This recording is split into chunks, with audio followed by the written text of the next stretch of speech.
Welcome back. Now, the federal government, the call currently, now more than other subjects, the call for the restructuring has gained stronger appeal across various shades of interest, including politicians, self-determination groups, and ordinary citizens calling for one level of restructuring or the other. The proposal on the devolution of powers is seen as a step towards restructuring Nigeria's federal system. Post-restructuring campaigners say the federal government has more powers than necessary, domineering control of resources as well as share of national revenue. There are also those who are concerned about mental restructuring, those who are concerned about emotional restructuring. Some have even talked about ethnic restructuring or religious restructuring. But then the word restructuring appears to be across board on every divide. But to look at that call for restructuring with us, we have from our Abuja studio, Dr. Chris Asoluka, a political scientist and a former president of the Igbo think tank, Akai Kenga. Thank you for joining us. Thank you very much. And here in Lagos, we have Chief Godwin Wazirike, a political scientist, and also a former president of the Igbo think tank, Akai Kenga. He was also a member of the 2014 National Conference, and he's also a lawyer. Thank you for joining us. Thank you very much. Let me start with you, Dr. Asoluka. This issue, the call for restructuring, it's reverberated across the country from different strata, but particularly the devolution of powers. Do you think that is where to start from? Thank you very much. You don't need to be a political scientist to know that if there is a dysfunctionality, especially in governance, people are wont to look at the causes. And the call for restructuring, whether you believe in the theory maybe from Alfred Stefan, who says federation may arise from people coming together, like in America, or holding people together, like in Yugoslavia, Soviet Union, or putting people together. Whichever is the case, federalism is, as an ideology, is a work in progress. And as such, it's organic, it grows. You don't need to remember Carl Friedrich, who warned that federalism is based on the societal demands. And as society moves, creates new demands, there's need for people to sit together and talk as to the best way of governing themselves in order to realize some of the ideals of federalism. It has its own hiccups, but the successful thing you have to note is that man is perhaps the most successful species God created because of his ability to adapt easily. And when you adapt, you are restructuring.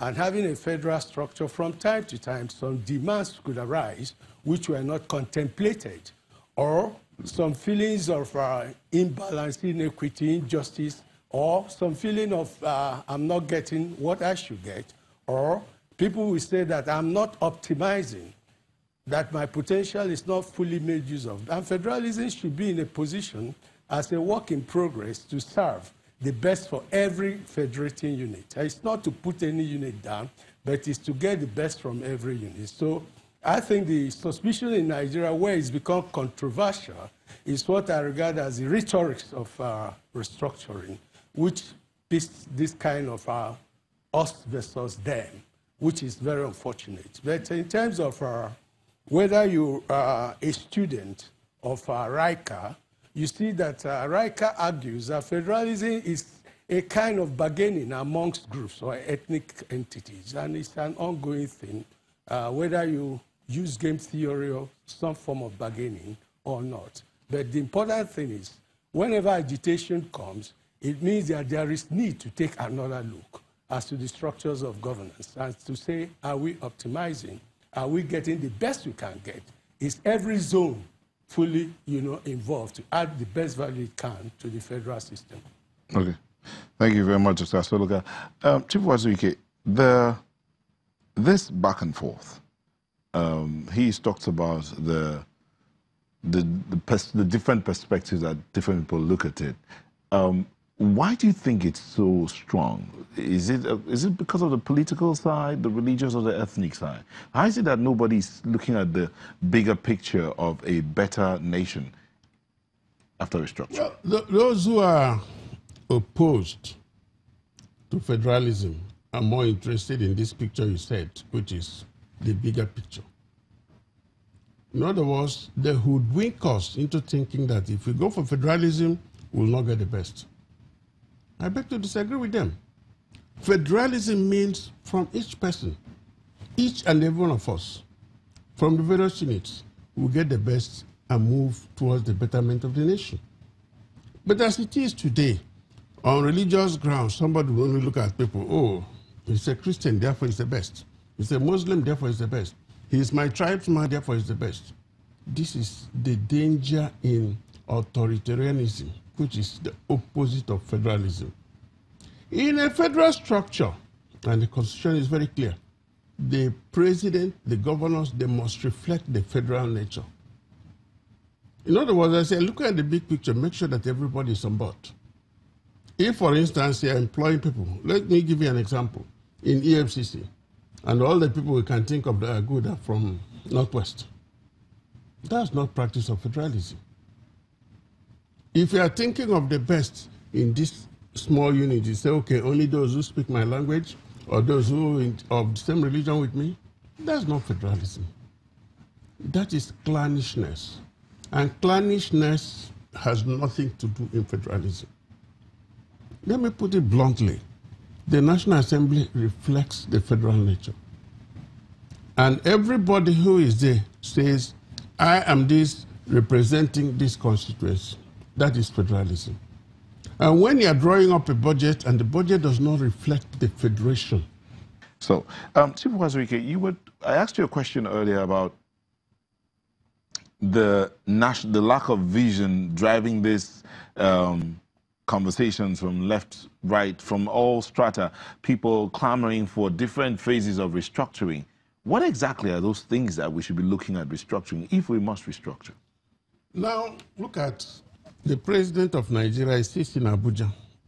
He wouldn't know what is required in my own constituency, my own home. But the governor is nearer.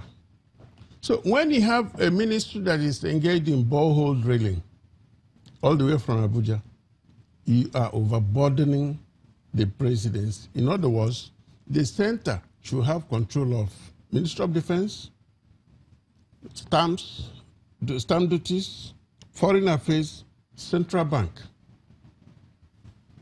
and maybe environment. But other things should be left for the states. And as you are unburdening the center, you are increasing the role of the local governments and the states. In the same way, the money accruable to the center must be reduced. When it is reduced, it should be shifted to the states. There's no need getting all the money from south, south, southeast, and southwest and spending them all in Abuja. So we said control of resources. This is your own area. Crude oil is dug from your own. You must have a say on what happens. That is our view. At the national conference, we took time to review most of those things. The only one which they didn't get the national acceptance was issue of resource control. Otherwise, we said reduce the burden, decentralize the police, decentralize the army. Any state that wants to establish a state police can do that. But you have to do that in relationship or in conjunction with the federal. I'm talking about the police. What is going on now? You know some of the scandals going on.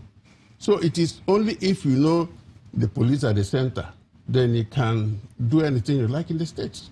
So we said restructuring means restructuring the nature of the powers, the devolution of powers, the way things are done. What is the business of federal government controlling secondary school?